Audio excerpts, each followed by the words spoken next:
Hello, everyone. Today we're going to talk about two things that show up in every organization, whether people admit it or not: conflict and negotiation. Most people say they hate conflict, but what they usually mean is that they hate the kind of conflict that feels personal, messy, threatening, and exhausting. In reality, conflict is not automatically bad. It's information. It signals that two or more perspectives, needs, or goals are colliding. Sometimes that collision is destructive. Sometimes it's the only thing that prevents a team from sleepwalking into a bad decision. The real question is not how do we eliminate conflict? The question is how do we manage conflict so it stays productive? And how do we negotiate in ways that protect both outcomes and relationships? Let's start with a clean definition. Conflict is a process that begins when one party perceives that another party has negatively affected or is about to negatively affect something they care about. That word perceives matters.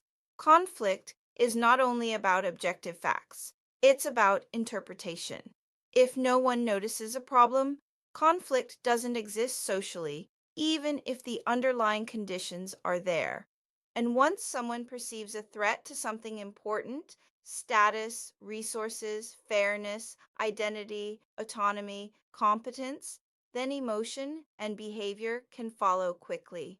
This is why conflict management often starts with perception management, clarifying what is actually happening, what people believe is happening, and what they fear could happen next. Not all conflict is the same, and this is one of the most useful distinctions you can carry into leadership roles.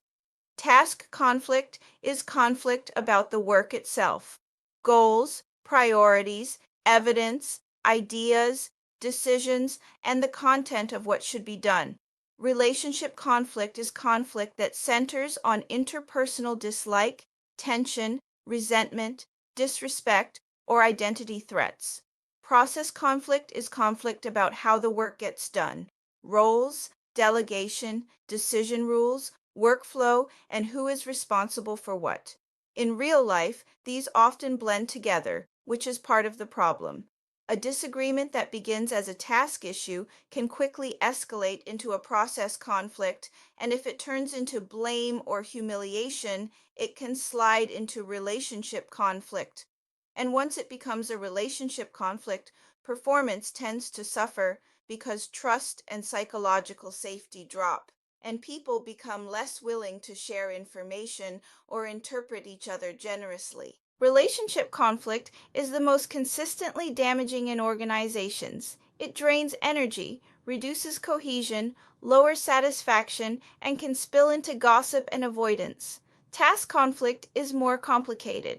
People sometimes assume task conflict is always good because it stimulates debate, but it's only potentially useful under specific conditions, like when it stays respectful, when the team has enough trust to disagree without becoming defensive, and when the disagreement is not so intense that it overwhelms coordination.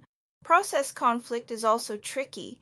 Arguments about how we should do this can be helpful if they clarify roles early, but process conflict can easily become personalized because it often sounds like you're not doing your part or you're trying to control the team, which invites defensive reactions. It also helps to think about the locus of conflict, where it occurs. Dyadic conflict is between two individuals. Intragroup conflict happens within a team. Intergroup conflict happens between teams, departments, or units. Those differences matter because the dynamics change as you move up levels. Intergroup conflict, for example, often creates us versus them thinking, exaggerates differences, and encourages people to interpret neutral actions as hostile. Even if the original issue is small, the identity of the group can become part of the conflict, and then rational problem solving becomes harder. To manage conflict well, you need to understand how it unfolds over time. A useful way to think about it is as a process with stages. The first stage is the potential for opposition, conditions that increase the likelihood of conflict. Common sources include communication problems, organizational structure, and personal variables. Communication problems include misunderstandings, ambiguity, information overload, or noise that distorts meaning. Structural factors include unclear roles, incompatible goals, reward systems that create competition, high interdependence, and scarce resources.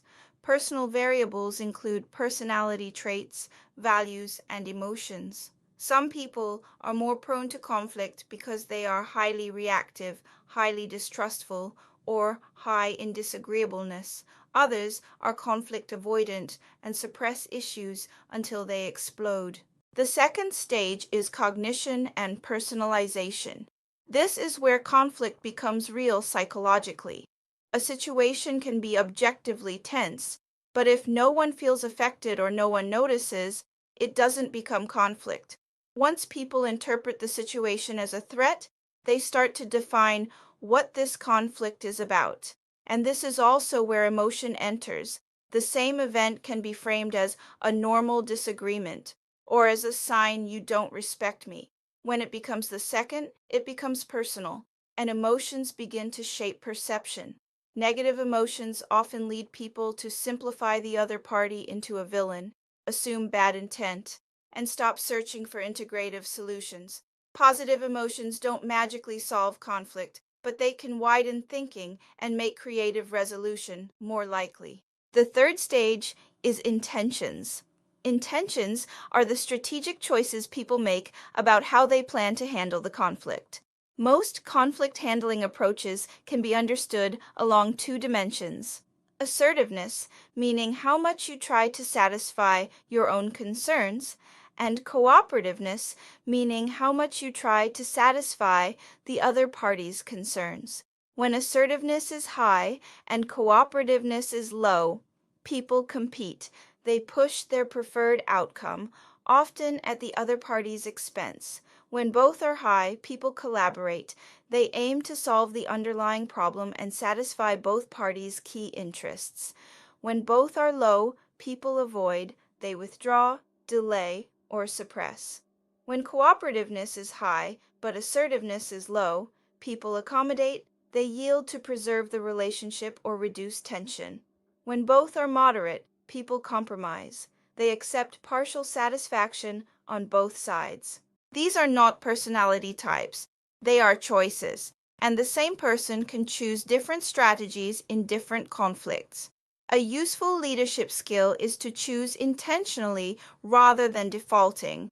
Competing can be appropriate when a decision is urgent and the issue is high stakes, or when ethical standards must be enforced. Avoiding can be appropriate when the issue is trivial or emotions are so hot that a pause is needed.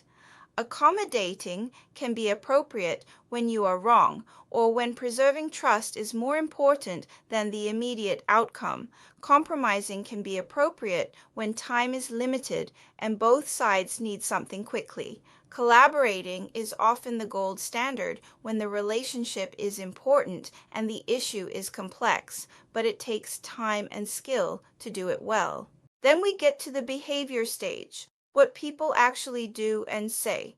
This is where conflict becomes visible.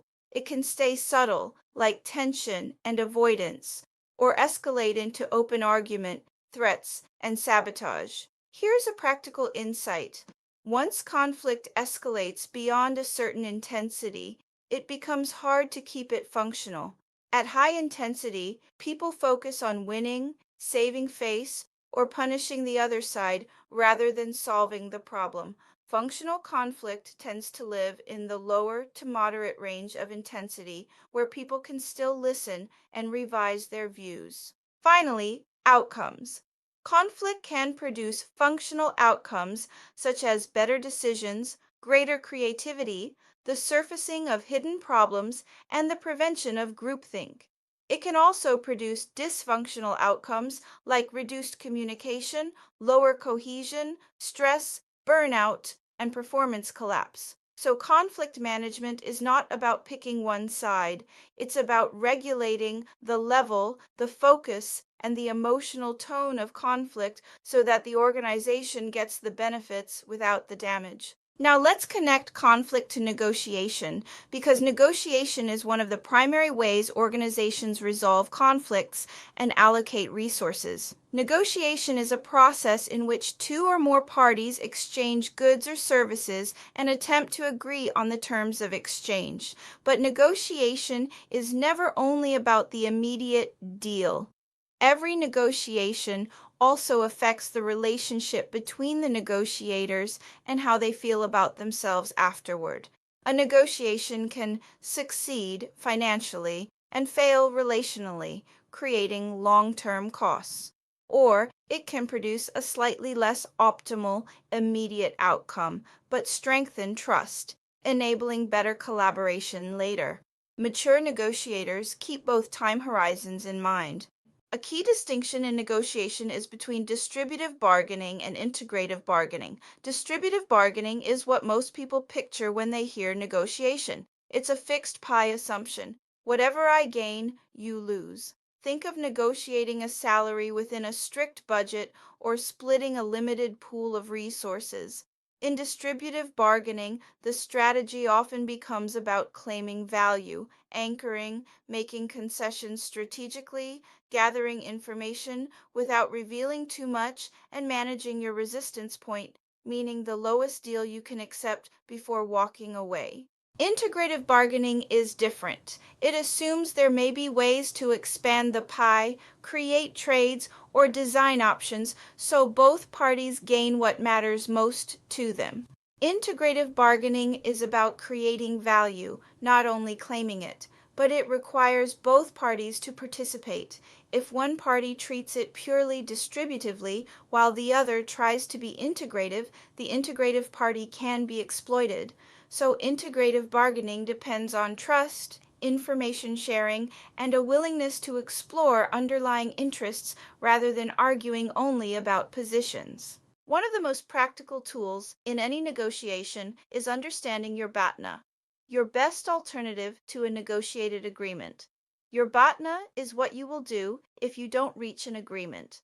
The stronger your BATNA, the more power you have because you can walk away. The weaker your BATNA, the more pressure you feel to accept unfavorable terms. Before you negotiate, you should clarify your BATNA, improve it if possible, and know the point at which a deal becomes worse than walking away. That point is your resistance point.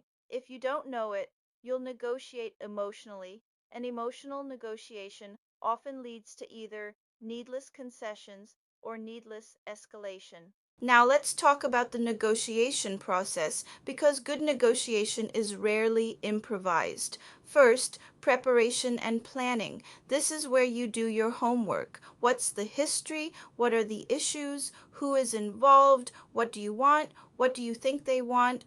What constraints exist? And what outcomes matter beyond the immediate numbers? People underestimate how often negotiations fail because the parties never clarify what they truly need versus what they merely prefer. Preparation also includes deciding on a strategy.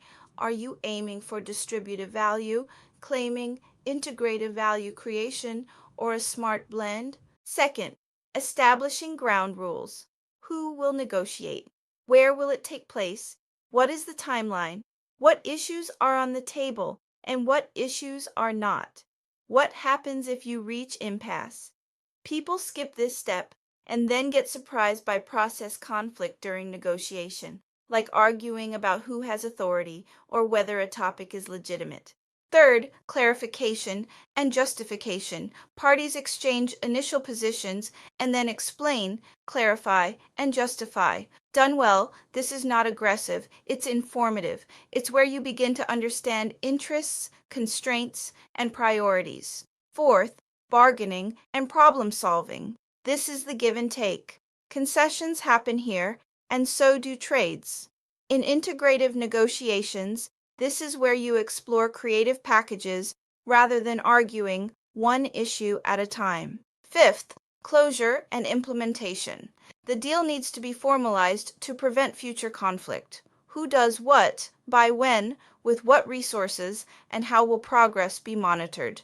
Many agreements fail not because the negotiation was bad, but because implementation was vague. Now we need to talk about one of the most powerful forces in distributive negotiation, anchoring. The first number put on the table can shape the entire negotiation because people adjust insufficiently away from an initial reference point. Making the first offer can sometimes be an advantage for that reason, but the real lesson is not always make the first offer. The real lesson is understand that early numbers create gravitational pull. If you're receiving the first offer, you need to actively counter anchor by reframing the reference point using market data, objective standards, or alternative comparators. And if you are making the first offer, you should anchor credibly. An extreme anchor can backfire if it destroys trust or makes you look unserious. There are also tactical choices that can make distributive negotiation less destructive. One example is making multiple equivalent simultaneous offers. Instead of saying, "Here's my offer," you present two or three options that are equally acceptable to you but vary across dimensions. This signals flexibility and invites the other party to reveal preferences. It's a bridge tactic that can shift a negotiation from positional fighting toward interest discovery, which is the beginning of integrative thinking. Let's shift to the human side, individual differences and emotions. Negotiation is not a purely rational exercise. Personality plays a role, but the effects are usually small and context dependent. More important than broad traits is the skill of self-regulation. Can you stay calm, listen, and think strategically under pressure?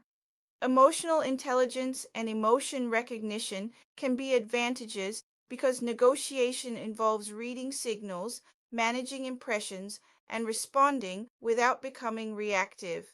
People who believe they can negotiate effectively also tend to do better, partly because confidence reduces anxiety and helps persistence.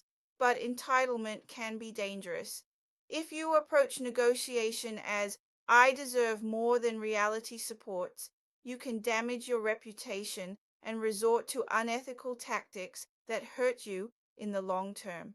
Emotions influence negotiation outcomes in specific ways. Anger can sometimes extract concessions, but it's risky and depends on context. If you show anger without sufficient power, it can backfire. If the anger is obviously fake, it often fails. If you have a reputation for toughness, expressions of anger may be interpreted as credible signals of a high resistance point. Anxiety tends to harm outcomes because anxious negotiators often accept worse deals, respond too quickly, and exit sooner. Sadness can sometimes elicit concessions. Empathy and sympathy are complicated. They can improve relationships and integrative outcomes, but they can also reduce your ability to claim value if they make you feel guilty about advocating for yourself. The mature stance is to separate compassion from capitulation. You can care about the other party and still negotiate firmly. Culture matters as well, especially in cross-cultural negotiations. People may differ in directness, pacing, emotional expression, and assumptions about trust. Some contexts prioritize relationship building before substantive bargaining. Others prioritize efficiency and task focus. In cross-cultural negotiations, openness and curiosity are advantages.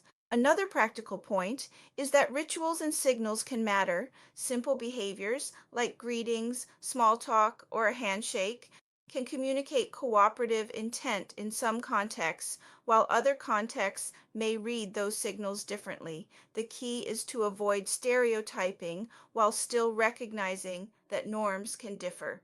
Use cultural knowledge as a hypothesis, then verify through respectful observation and questions. We also need to address equity dynamics. Negotiation is shaped not only by skill, but by social expectations.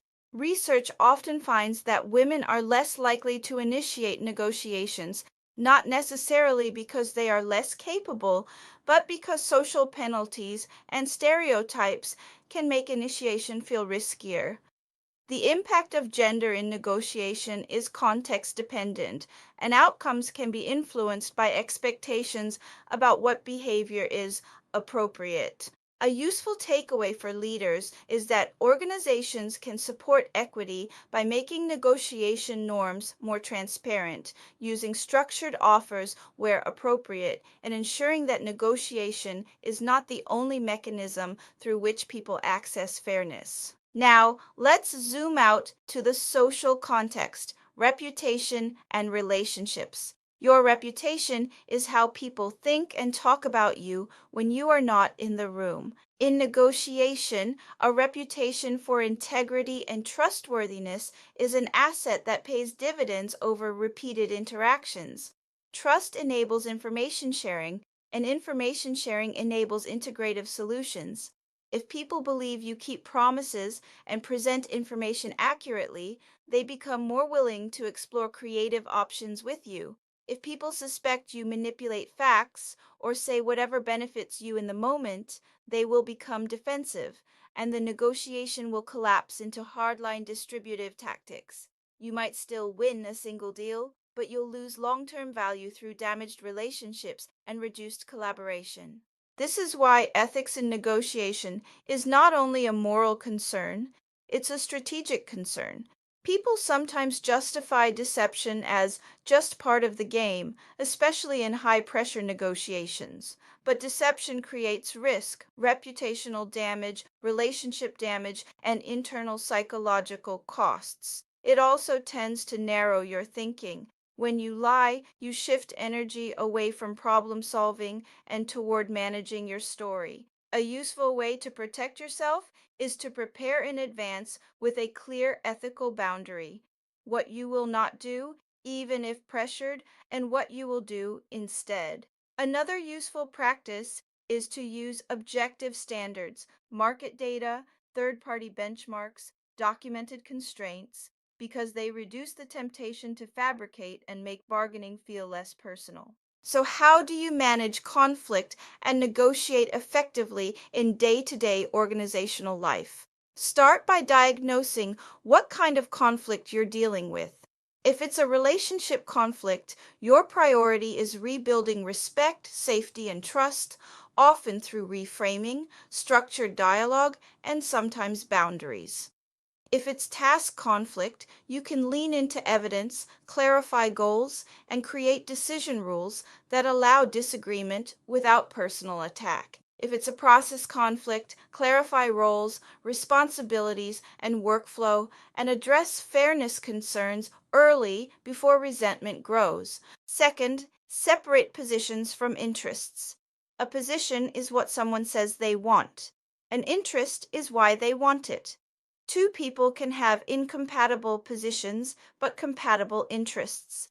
For example, two departments may fight over budget positions, but their shared interest is the organization's performance and their ability to deliver results. When you surface interests, you create room for trades and creative packages. Third, regulate intensity. When emotions are high, people interpret everything as hostile.